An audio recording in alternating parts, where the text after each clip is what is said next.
I'm Terry. And I'm Angel. And today we are canning pumpkin. And it's October, it's the season, and we thought we'd bring this to you and give you an idea how we can pumpkin and how you can can pumpkin too, right, babe? Absolutely. And we've had a lot of requests about canning. Terry and Angel, can you show us how you can? And I know that the requests have been around black beans and chickpeas and sort of beans in general.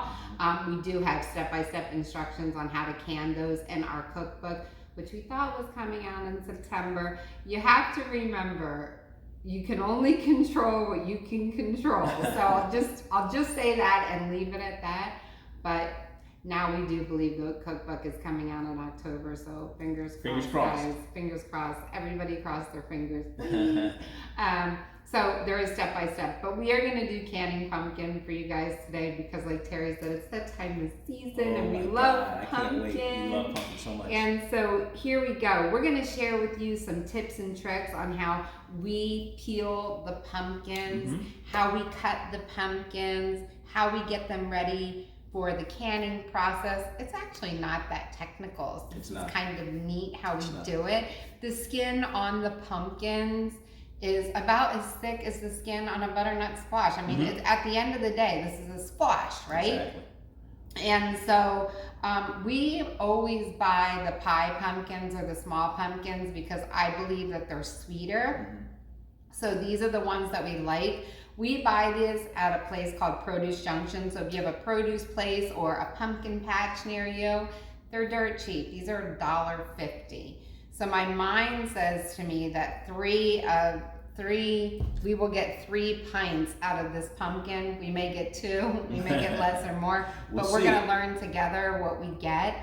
And so just so you know, the skins on these aren't as scary as they may seem because it's about the skin of a regular squash. Exactly. So what Terry did this morning, I took a regular peeler, like a potato peeler, and I actually used the pumpkin, and I did it a couple different ways. I found out that when you cut the pumpkin and you took the skin off the pumpkin, that worked just as good as if you left the pumpkin whole and took the skin off. So there's really no better way. It's probably preference based on which way you'd like to do it.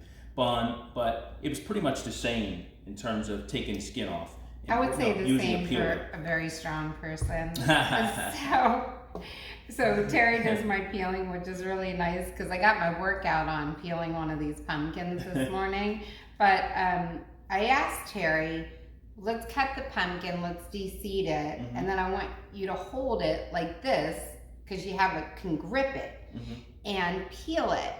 And then let's do one whole and let's see, give me your preference, how is it? And it just exactly like he just told you. He felt like it was 6 in one, half a dozen the other. So it's just personal preference. And for me, as maybe not as strong as Terry, I found it easier to peel the pumpkin whole because I could put it on the board like this and hold it. It doesn't take a lot of power or muscle. And then I could just tear into it this way and just keep turning and turning. And then for me on the tops, I was kind of using a knife and stuff to carve it out. It was hard to get it.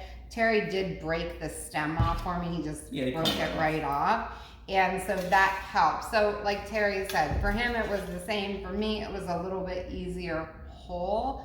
But maybe you could show them how we do it. Then we'll cut these in half. We'll show you how we seed them. For these, what we do is cut them almost like cantaloupe, like when you clean a cantaloupe. And then for the canning process, you just want to cut them into maybe inch pieces because then they fit in through your canner. So just these pieces, I'm putting these in a big stock pot because that's how you get them ready for the canning process. You may be thinking, hey, Angel, could we cook these ahead of time, roast them in the oven? Because if you cut a pumpkin in half like this and put it on a roasting sheet with the cut end down, with the skins on, and you roast them in the oven, when they're done roasting, because I've made pies this way, when they're done roasting, you can actually pick this up, like if this were in half, and pull this, and the skin will come right off. Oh, wow. Okay. It's amazing. There's no peeling, there's no anything. I love roasting pumpkins and making like pumpkin treats out of it. So I think I did that probably 350 degrees for maybe 45 minutes. So just like when you roast anything else. Mm-hmm. But that fully cooks it. When you're canning, you don't want anything to be pureed that is this sort of density. Mm-hmm. And the reason is because when you put them in the jars, that puree is so dense that you could get pockets in there that could cause bacteria. And you wouldn't know until you ate it, which wouldn't be great, because the way we know that the canning process works well is because the cans seal, right, and they don't come off and they don't bounce up and down when you press them. So you're like, I'm good to go. But inside of that dense pumpkin, when you puree it, could be bacteria growing, and you don't want that. Gotcha. So that's why we put them in chunk-sized pieces, and we'll use some of the water. And then when we go to use the pumpkin, it's nice and soft. You just put it in a blender and you immediately have puree. So it's no big deal. Awesome, but I would be really careful with the That's canning great. process and puree. That's so great. honey, I'm gonna keep cutting my stuff into 1-inch Okay. pieces, and then you start I'll to show the demonstrate. peeling. You So, demonstrate the peeling. What I did is, and you can take this off or you can use it as a kind of a gripper, if you will, but I would just take the pumpkin and you can actually just turn it any direction you like, so you can actually get the skin off. And as you're peeling it, you can turn it a little bit more, and it just takes a while to go all the way around the pumpkin, and then you come back and you can pop this way, kind of go down. But again, I found that whether you cut the pumpkin in half or whether you left the pumpkin whole, it was around about the same amount of energy and the same amount of effort, and it really worked well, quite honestly. And these peelers that you would normally use to peel like a cucumber or a potato, they work just fine at peeling the pumpkin. Yeah. But again, we tried a paring knife, right? And I almost cut my hand off. Exactly, So Safety first, right? Absolutely. Yeah, so be careful with the paring knife. But as you can see how it's coming off, and it's coming off pretty clean. And it probably takes maybe a good 15, 20 minutes to do each pumpkin. But once you have all the skin off, you're good to go.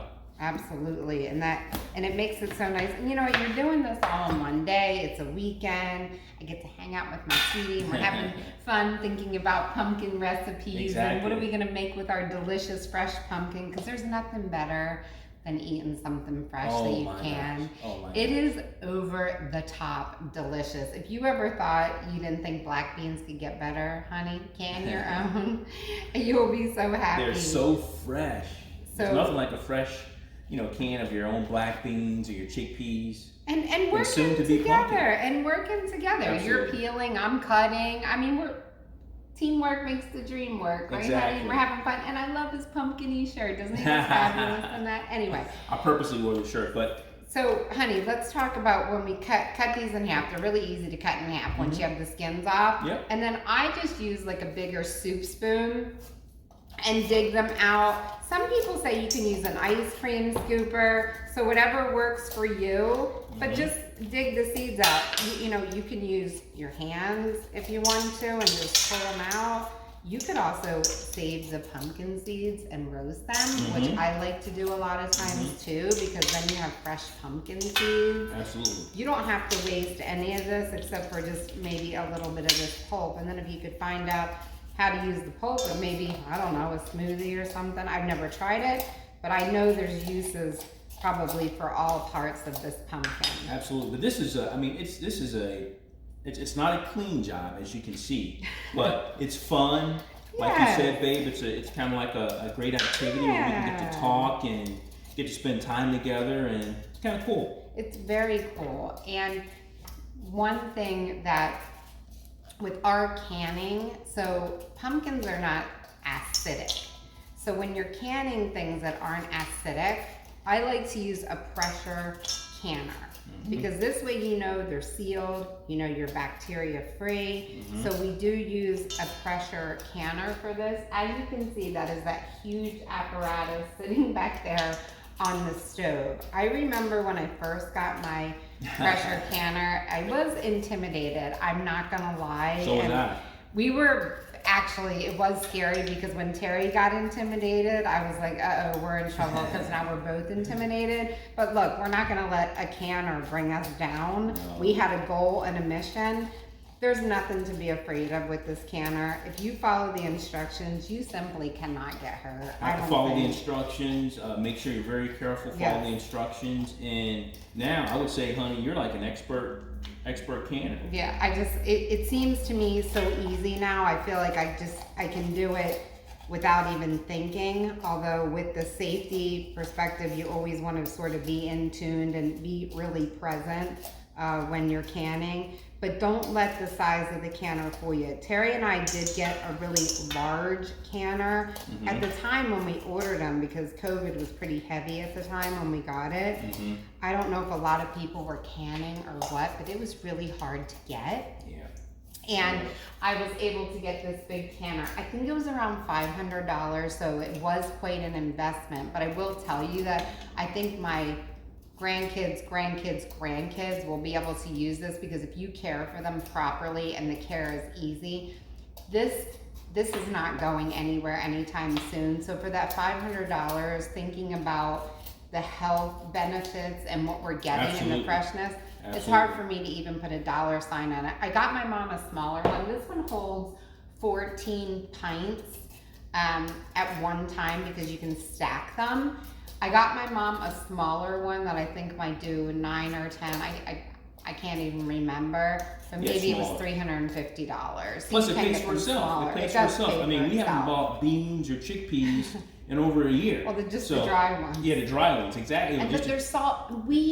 Listen, we know what's in our food. We know that our food that we're eating, our beans, now our pumpkin, we know because we're making it. We're sitting here getting these babies from the produce store, the pumpkin patch, and making them. So for me, you can't really put a price on your health, and it would cost you a heck of a lot more to go in for some procedure if you weren't healthy, right? Yeah, you're absolutely right. So you have the cost savings on not having to buy canned beans, but you also, to your point, honey, you have the healthcare benefits of not having to pay for expensive healthcare. Healthcare. No, so what we're gonna do is we are gonna continue to cut these. We're gonna peel and cut and take the seeds out and get them all into these nice little chunks into our stock pot, and then we're gonna come right back and show you the canning process. It's really quick and fun. So we'll be right back real soon. All right, guys, we'll be back soon. Take care. Bye. Bye. All right, everyone. So we cut all of our pumpkin, and look at this baby. It's almost full to the top. So I may have overestimated. We had 6 pumpkins that we bought. And that pot is full and heavy. This pot is full and heavy for sure. So what we're gonna do is we're gonna get our pumpkin started. You wanna fill this up just to like 1 inch over top of your pumpkin cubes.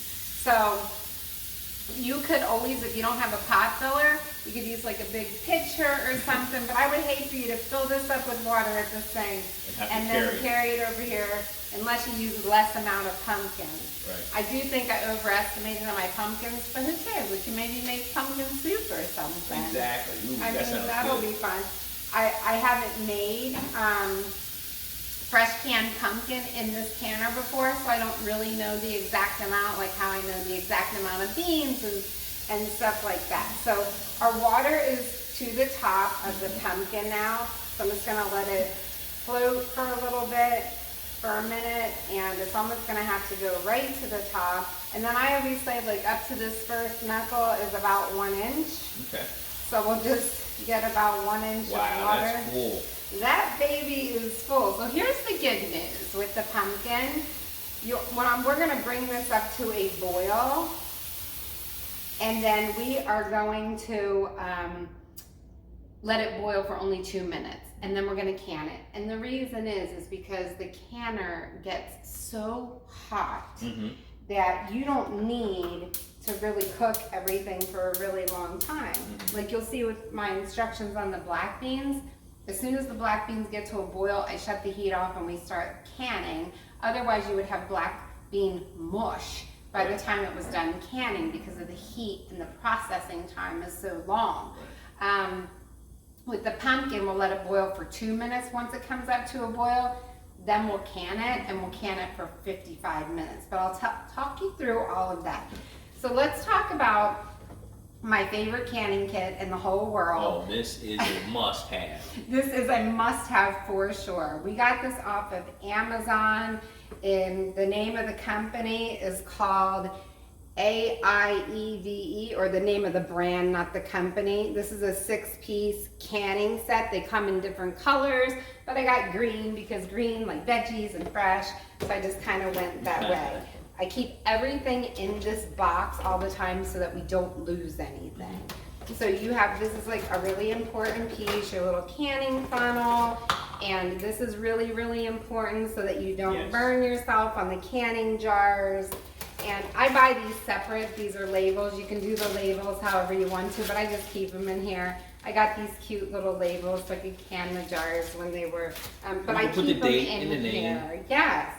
This tool may look like it's not anything. It's like the most important tool. This end of the tool will take the air and the bubbles out of the jars, and this end of the tool will measure. So if you ever read about canning or done canning, you understand the head space, right? So you have 1 inch of head space, 3/4 of an inch, 1/2 an inch, or what have you. And so we'll show you how you measure the head space. For pumpkin, it's 1 inch of head space. So we'll set this last part here on the jar, and this part right here would just be at the top. You wouldn't want any liquid or pumpkin above that. So we'll show you all that. And then this is like a hot dog thing, but it really helps. Sometimes you need those. And this comes with your canner. This is your pressure gauge. Without this little piece, I don't think you'd be able to can. I don't know how you would do it, right? Because it's what keeps you at your pressure. And then there's a couple other little tools in here that, quite frankly, Terry and I don't use. This is like a magnet. You could, you know, what have you. But these tools we use. I would say these 3 tools primarily. Yes. You need these, and I keep this from the canner in this box so that everything is in the same place all the time. Yeah. So let's talk about this canner for a minute. This canner is called American Standard canner. I love this pressure canner. So all American pressure cooker and canner. All American. I knew it was all American something. So this is what this is. This instruction book will take you from soup to nuts, how to do it. It's really cool. But I love this canner. And like Terry said, we bought the jumbo one because we knew we were going to do a lot of canning. We'd like to know what's in our food. Right. But Terry said $500 is like the price of an office visit to a doctor. So there you go. If you look at it that way, it makes it easier. So here's the lid. It's really robust. It has your gauge on it, so you know what temperature you're at. All the temperatures go by your level. So Terry and I are almost at sea level. So, you know, it's like 0 to 100. But if you're like in Denver, you need to look where you put your pressure gauge, because that's what it depends on. That's very important. The pressure gauge will eventually sit on here. It has pressure 5, 10, and 15. And when you get up to pressure, when it's time, you just drop the gauge on here at whatever number your number is. So for pumpkin, at the level that Terry and I are at, we're gonna put our gauge on 10. So when this steam is coming up through here 100% of the time, I'll drop this pressure gauge on here at 10, and we'll be set to go. Obviously, it won't be in my hand. Yeah. So what you need these sort of dividers when you're canning. They're really important because you can't touch. The jars cannot touch the canner. Right. They need to be on this. So this is really important. You can see how hot this one goes on the bottom. This one goes on the bottom. The canner gets so darn hot. My canner is so big that these stack. Right. And so we can put 14 pint-sized jars because the jars can't touch either. So don't try to cram the jars in here. Yes. Very important. It just really just is a big, heavy pot. And you can see how dark it is on the bottom because that's how it is. So we're gonna put our first one in here, just right on the bottom. This is empty, and you fill the canner up with water 2 to 3 inches worth. So I know when that's on the bottom, that's a 1/2 inch. I actually am such a geek. I use my measure And when this gets to 2.5 inches with my water, I just shut it off. Because it's 2 to 3 inches, so Right. I just go with 2.5 inches, and then I know I'm all set. That's a great idea. That's a great You idea. never saw me do No, it. no. It's a little bit of a geek in me. It's like, you know, my Tim the Toolman Taylor stuff or Exactly. whatever. Well, you want to make sure. I mean, that's important. Yes, right? I want to make sure all this stuff is critical to getting your cans to seal, to make sure you don't get botulism or bacteria.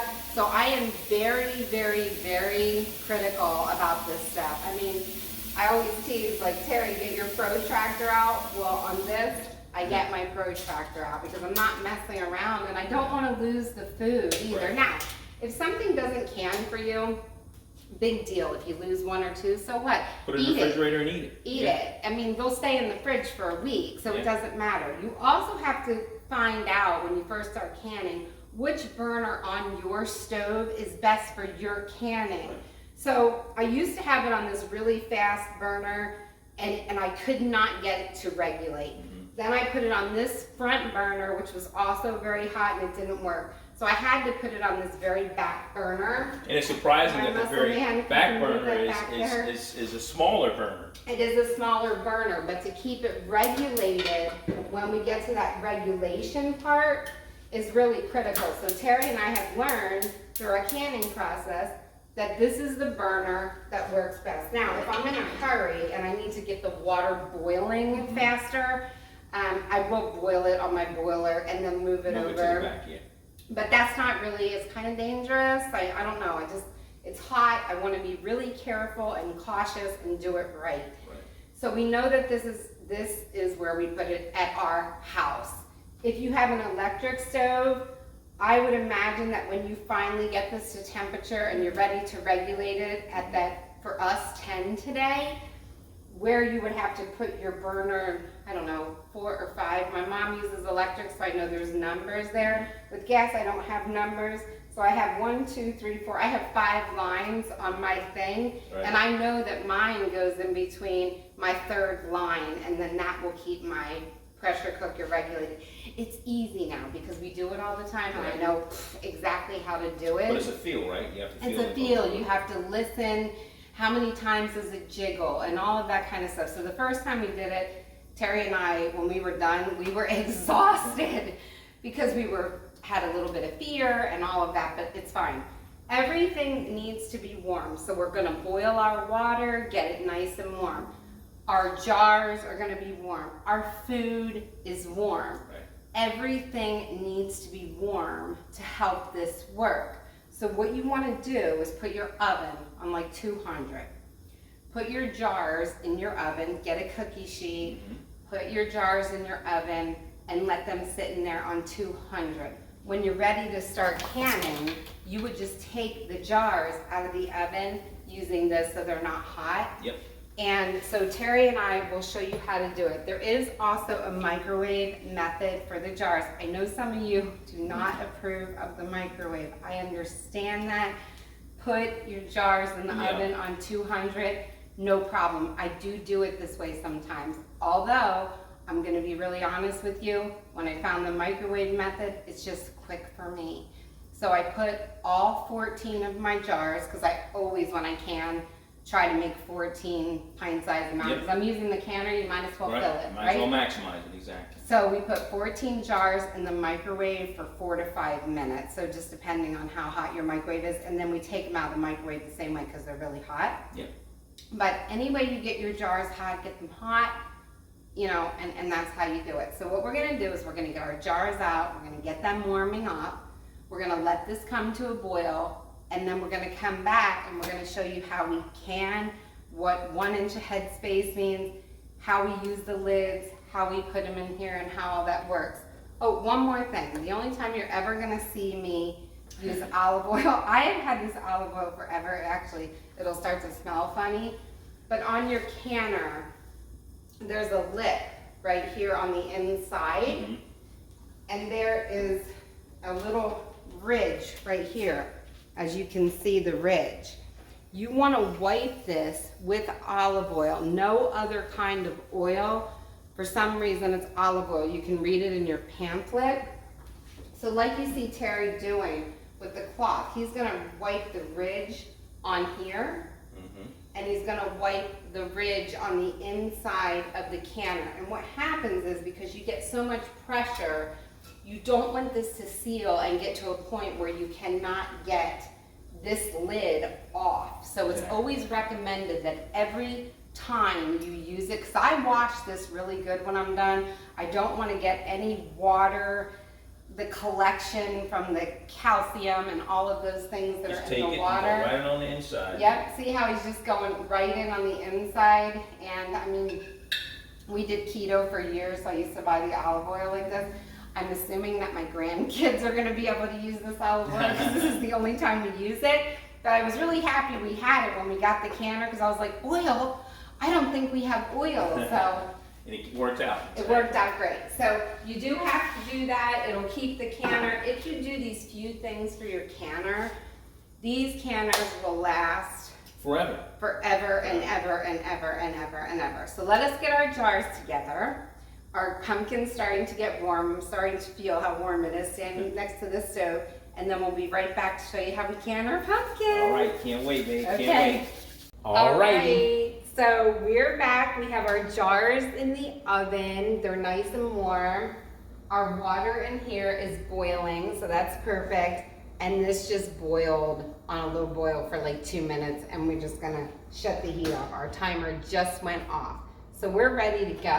All right. What I did when I saw it starting to get really warm is I just pushed this down a little bit, because what you wanna, the stuff on the bottom is hotter, right?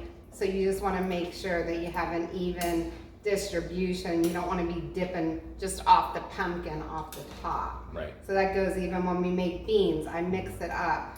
I buy these spoons. You need these tools. They're really important. This crock pot, these spoons, or this ladle and this spoon came from the restaurant supply store. This stuff was so cheap. Dirt cheap.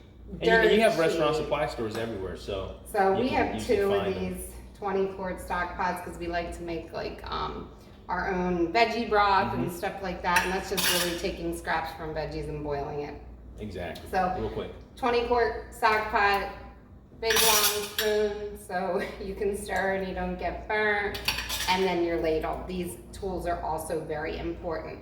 So we usually start with 4 jars. We put them on a cutting board because we don't put them on the surface. We like to put them on here because they're warm. So while Terry gets those out of the oven, I'm just gonna talk really quickly about the lid. So you know, when you buy the jars, they come with the screw top lid, and then they come with a little lid like this. And the only thing that you have to replace every single time is this lid. This lid is not reusable, but the screw top lid is, and the jars are. So the only thing you're purchasing is this. I actually purchased these off of Amazon in a 100-count sleeve every time I need it. Mine are for the regular size, so they have wide mouth jars and regular size jars. So the jars that Terry and I use are just this regular size. They're not wide mouth for this particular thing. Some of the things that we do wide mouth, but it's really preference, okay? And then we'll put this on here and use the screw top, and we'll show you how to do that. One thing you wanna look for with your screw top lids, because from going through the canning process so much and being reused and reused, they can start to get rusty. So let me try to find one that's hammered that we need to throw out. So here's one that has a little bit of rust inside the lid. This one needs to go into the trash. It's had better days. But so we'll put that aside so we can put it in the trash. This one's really nice.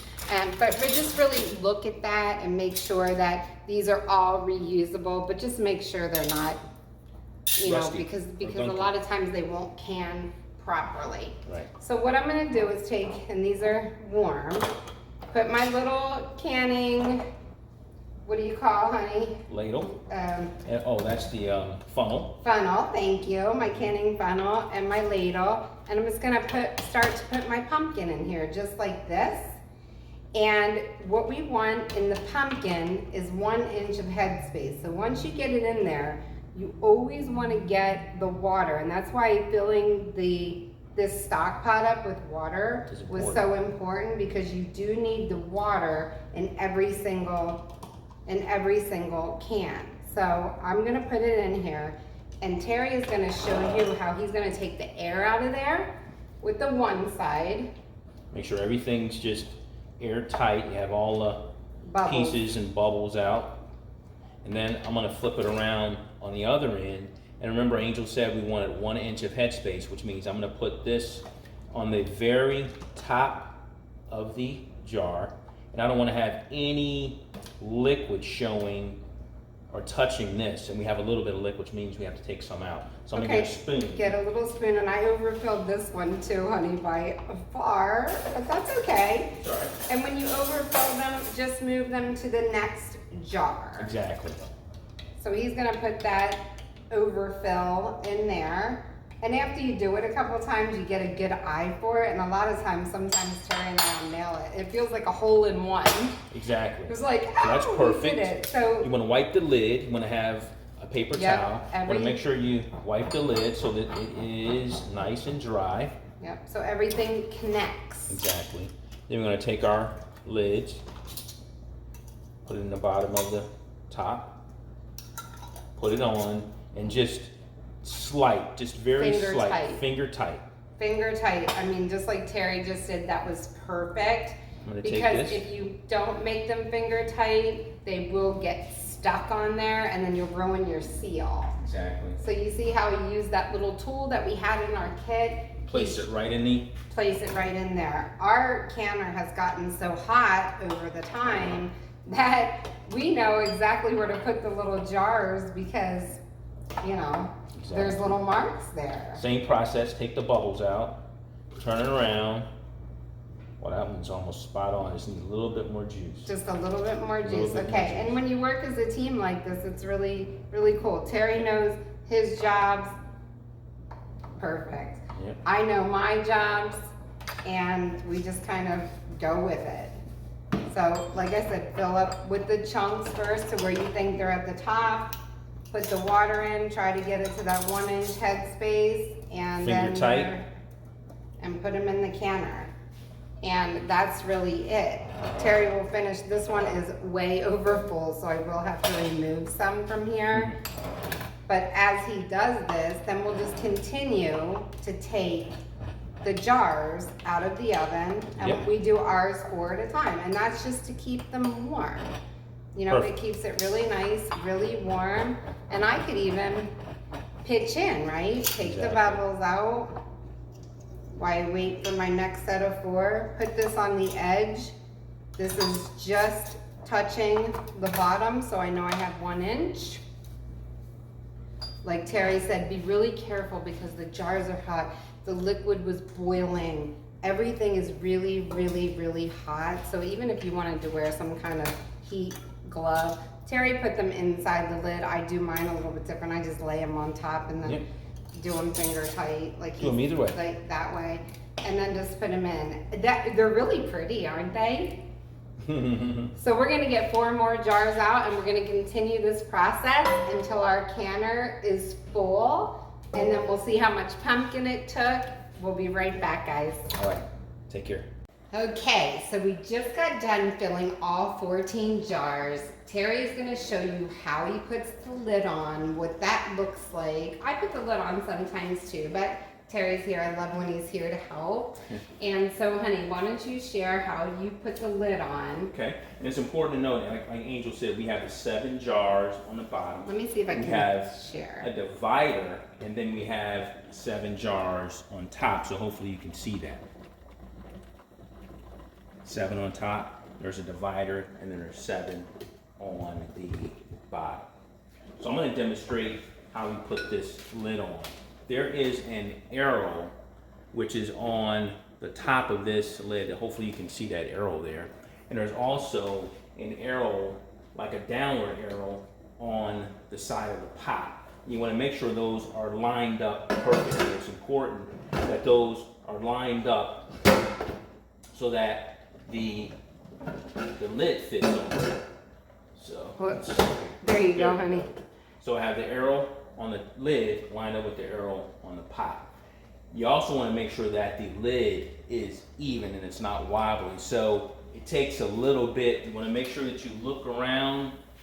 And while he's Each side. looking, you want to see how he hooked this, so when you put it down, have it over a little bit and then turn it. And then you have this little hook right here that's hooked up under here. It makes it really safe. And at that point, everything's lined up. So you want to make sure that the lid is equal, on equal sides.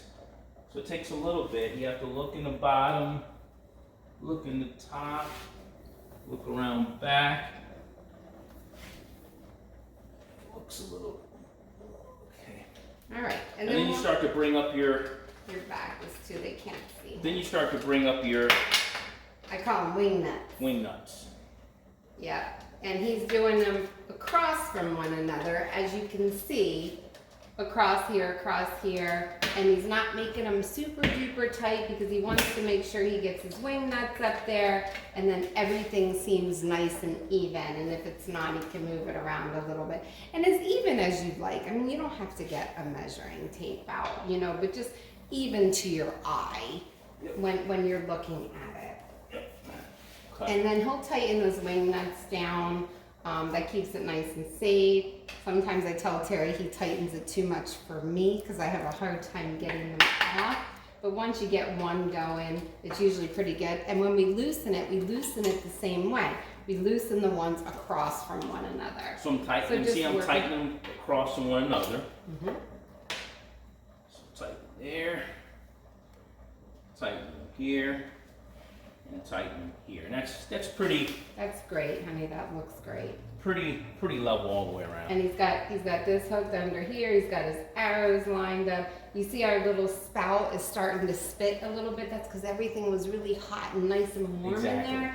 And now we're gonna look for our gauge. But before anything moves, we're gonna keep this on high, because remember I told you I know now from doing this process that I usually put this in the middle line, and that's perfect for the amount of time that we have to can, whatever that is. For beans, it's a different time than pumpkin. For applesauce, it's a different time. It's all a different time, but you'll find that in your book. And then what we are going to be looking for now is we are going to be looking for a steady stream of steam to come out of this hole. So a little splashing and all that, that's all normal. Don't worry about it. Once we get a steady stream, then we'll show you what we do from there. So that's gonna take a little bit. It's gotta all come up to pressure. So what I wanna show you is inside of your All-American pressure cooker canner, there's all kinds of nifty things in here that you can read to learn about what you wanna do. They actually have one that was specifically for pumpkin and winter squash. So that was really nice. You can see here what I was talking about earlier, which is about, you know, where you live. Are you 0 to 1,000 foot? Are you above 1,000 foot? So for Terry and I, we're gonna put our pressure gauge on 10 pounds. But if you're above 1,000 foot, which you can Google on the internet, you would put yours at 15. For pumpkin, everyone is different. Then now, we honey, also look here. Now, honey, when you say where you're at, what do you mean where you're at? What do you mean where you're at in terms of sea level? Where you're at is, yes. So how far is your elevation, honey? Okay. How far is your elevation? So that's important. So when you Google, you're Googling how far up is my elevation if where I live live in Denver, Colorado, you know, or what have you. So thank you, honey. So that's your elevation, and then you'll see what you have to set it at. It tells you, this is your manual. Don't lose this. And then in here, Terry and I are using pints today. So we know once we get this canner up to pressure, we have to set our timer for 55 minutes. If we were using quarts, it would be 90 minutes. Everything is here for you. It's fail-proof. It tells you about cubing them. It tells you about the head space. Up in the directions, that's how we knew it was 1 inch of head space. So that's how you find out. You want to use your book.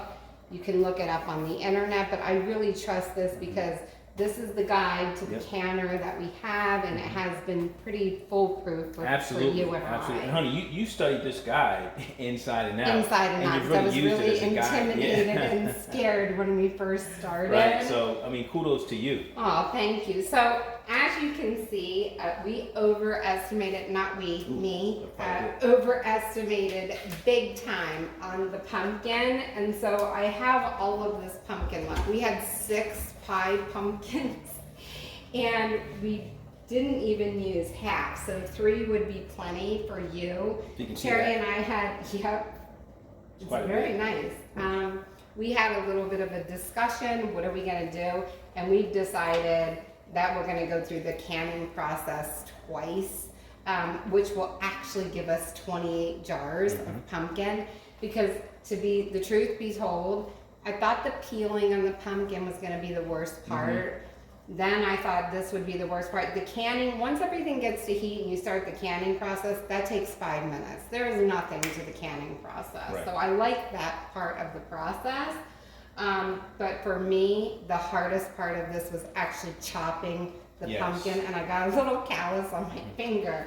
So that was the hardest part. It wasn't the peeling, probably because I wasn't peeling, Terry was.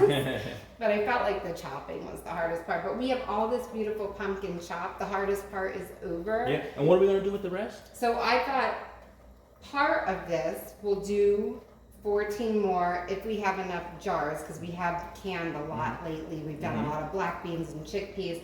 If we don't, we'll put them in some quart jars and we'll be done with it. If we don't have enough, it's okay too. This freezes. You can freeze these cubes for up to 3 months, and then you can use them.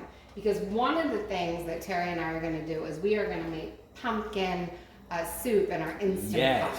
Yes, that's what I'm talking about. I know, that's why I was like, what are we going to do? That's what I'm talking about. Pumpkin So soup. we are going to take some of this and put it in the Instant Pot and make pumpkin soup. But in the meantime, while we wait for this to get up to pressure and the steam so we can show them how that works, we're going to go see how many canning jars we have left and what we can do. And we will make stuff.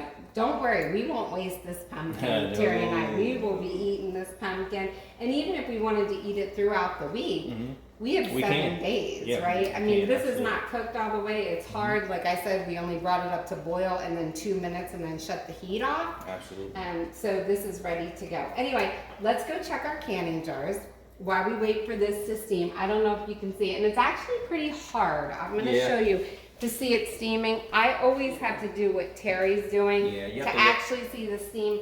I have to get underneath it like this, and I actually can see like spurts of steam coming up already. So it's getting there, but you have to get underneath it like this. You probably can't see it this way because I can't see it when Yeah, I'm you have standing to this look on way. an angle. You're right, honey. So Okay. we'll get that up to steam and we'll show you what the next steps are, and we're gonna go check our canning jars out. So we'll probably be back in about 2 minutes. All right. Take care. Bye-bye. All right, we see our steam coming up really consistently. So like I said, we have to go like this. When I see the steam coming up, it's ready. You see our gauge is still on 0 because this is releasing steam, but it's ready to go. So here's what your gauge looks like. You have a 5, you have a 10, and you have a 15. So we just read in our book, like you saw, that we need to have ours on 10. So there's a hole here, there's our 10. Don't be afraid of it, just put it right on there. There's no seam, it doesn't burn, and just leave it there. Now what's gonna happen, you're still gonna leave this on high, you're not gonna set your timer yet. This is gonna start to jiggle. So that will jiggle when this pressure gauge now gets to 10.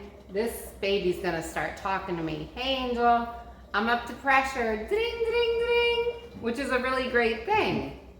And I will come over here. When that starts to jiggle, I will set this, because I know, and you'll have to play with yours if you're just starting, but I know where to set it to have between 1 and 4 jiggles a minute. So you'll be counting, almost like contractions with a baby or something. But so when you first start, you want to count, you want to hear 1 to 4 jiggles per minute. And when you get to that, you found your sweet spot. And you never have to do it again. You just ever have to do that exercise one time. It takes a while, but once and done, and you can can for the rest of your life on that particular oven. And so what I'll do is when this starts to jiggle, we'll set the timer for 55 minutes because that's what our book said. We'll set this to our correct jiggling 1 to 4 a minute, and then we're gonna set it and forget it for 55 minutes. We'll go about our business, do what we need to do, and then after 55 minutes, immediately when that timer goes off, we're gonna shut the heat off and we're gonna let everything sit. That gauge has to get back down to 0. Don't touch anything. Please do not try to remove this gauge. You can hurt yourself. Let everything get back down to 0. When it gets down to 0, this gauge is gonna be smoking hot. But you have to get this lid off because you don't want the pressure to pull it down so tight that you can't get the lid off. So mine gets down to 0 in about 30 minutes. Probably depends on your elevation, where you are, how warm or cool it is in your house. I don't know. I think there's a lot of factors, but for Terry and I, on average, it takes about 30 minutes. Right. I will come over here with a pot holder when this gets down to 0. I will pull the gauge off with a pot holder. Believe me, you only touch it once if you touch it without a pot holder. Let it sit on your counter in the pot holder and cool. And then start to take your wing nuts off across from each other one at a time.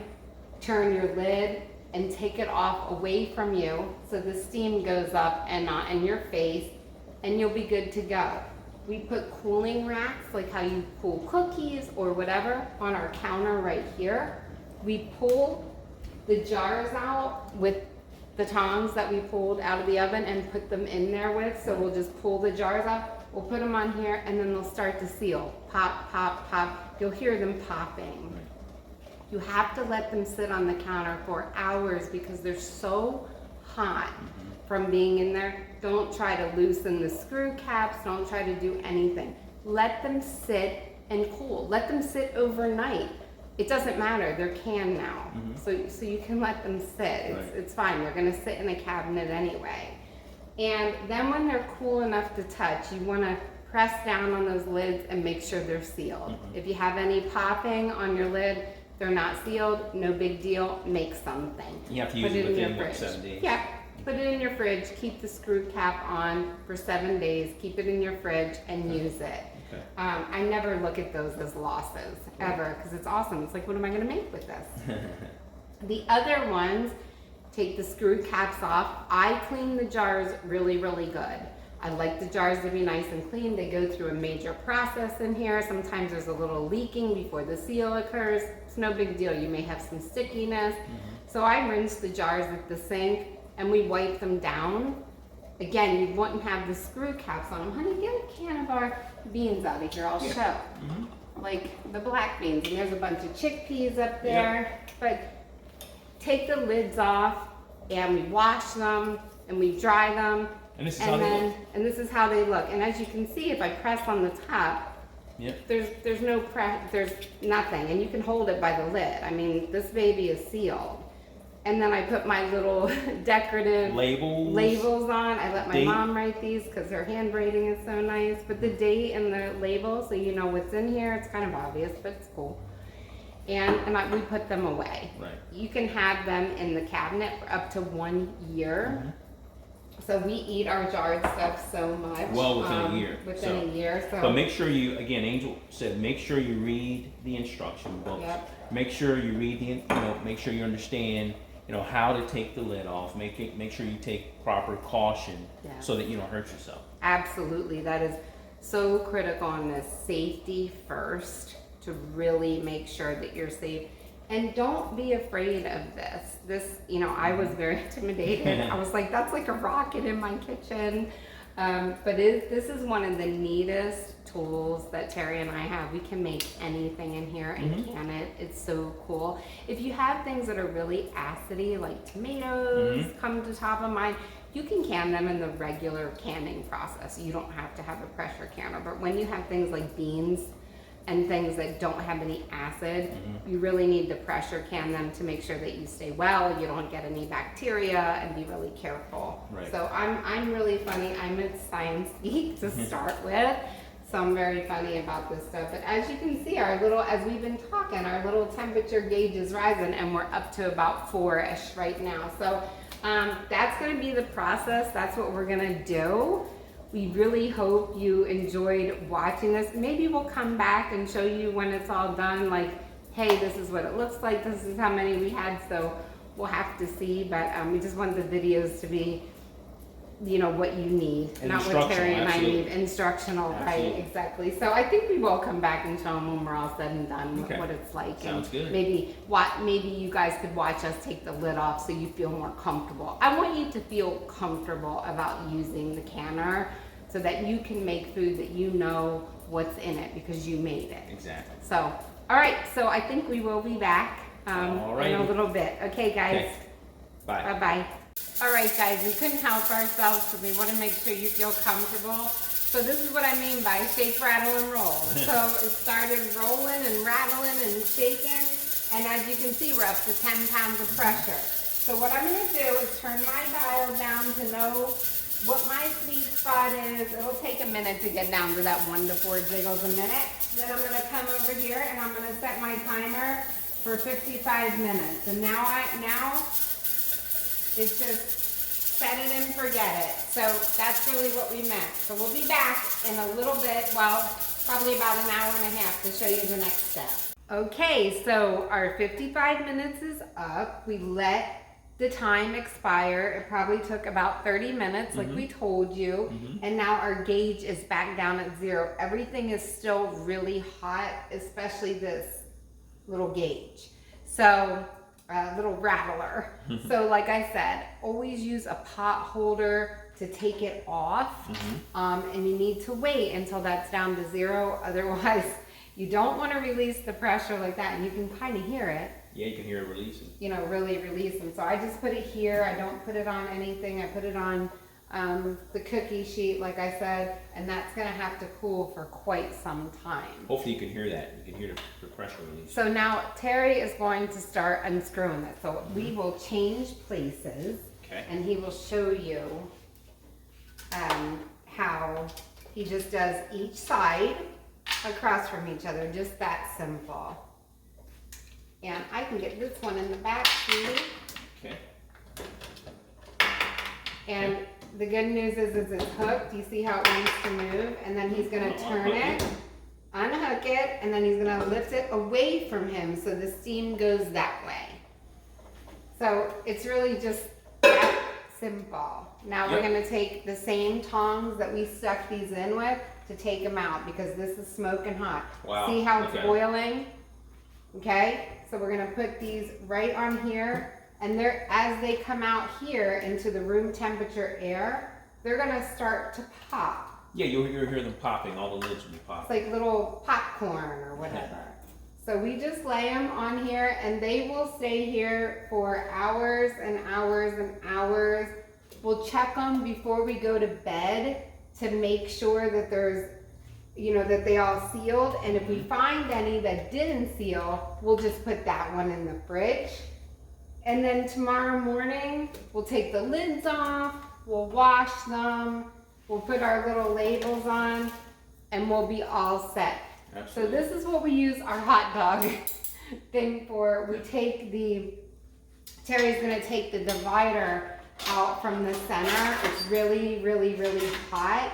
And so he'll just use that to lift it out. See here?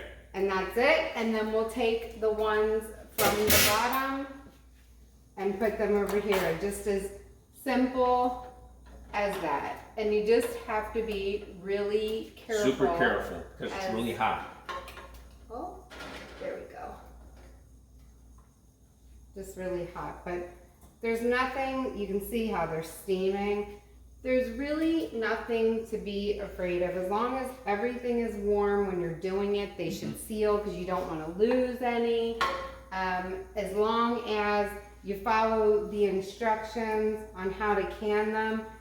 I mean, I feel like we've had so much success Absolutely. with this canner. And we were not pro canners before this. We were not. And in the process, just became easier and easier and easier. I guess just like anything else, the more you do it, the more comfortable you become with it, and the more of a system you develop, because we really developed a system in terms of preparation. Yep. You know, me making sure that we have the right space and the right amount of liquid and so on and so forth, and make sure I take the bubbles out and wiping the lid. So we really got a little teamwork going there. So do you hear them popping? I don't know if you just heard that because we're talking, but they're starting to pop and seal, which is really neat. It's music to our ears. It is definitely music to our ears. You don't want to check right now if they're done. You want to make sure they're nice and cool because you can see the liquid just bubbling in here. I mean, this stuff is smoking hot. So these are beautiful. I'm really happy. I'm really happy that we did it. Me too, babe. We are warming our other stuff up so we can re-can. We don't want to lose any, but we're going to save about 5 cups of the stuff. We already did, actually. Took 5 cups out, and we are going to make a pumpkin chili with it. So can't wait. More to come. But anyway, we hope you enjoyed our canning video. Absolutely. We hope it was informative for you. It's a lot. You want to take a weekend, make a day out of it, have fun with it. Absolutely. It's just, I don't know. We like doing stuff like very this enjoyable, together. very educational. It's a new process. It was new for us, so we got a lot of enjoyment out of it. We did. So hopefully you will too. And when we eat our food that comes out of our cans, it's like, that's our food. We did that. Exactly. So We it's created really cool. We really like it. So if you like it and you like us, subscribe. Let us know what you think. Absolutely. Thank you, All right. honey, Thank you, for babe. helping me all All right, you're day. welcome. All right, guys. Have a great day, guys. Take care. Take care. Bye-bye. Bye-bye.